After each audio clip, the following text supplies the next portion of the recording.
Friends, welcome to my channel A to Z Anu make smart. ఈరోజు శ్రీ దత్తాత్రేయ స్తోత్రరాజ్యం.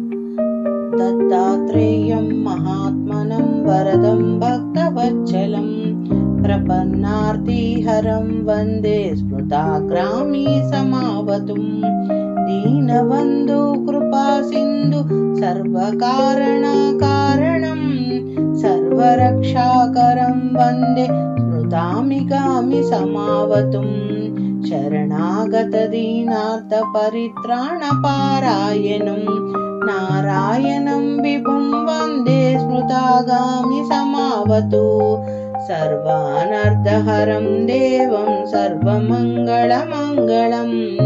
సర్వక్లేశహరం వందే స్మృతాగామి సమావతు బ్రాహ్మణ్యం ధర్మతత్వజ్ఞం భక్తికీర్తి వివర్ధనం భక్తభీష్టప్రదం వందే స్మృతాగామి సమావత్ శోషణం పాపణం కస్య దీన సంజాన చేతనం తాపప్రశమనం వందే స్మృతాగామి సమావత్ సర్వరోగ ప్రశమనం సర్వపీడ నివారణం ఆపద్దోద్ధారణం వందే స్మృతాగామి సమావత్ జన్మ సంసార జన్బంధనాగ్న సర్వరూపానందదాయకం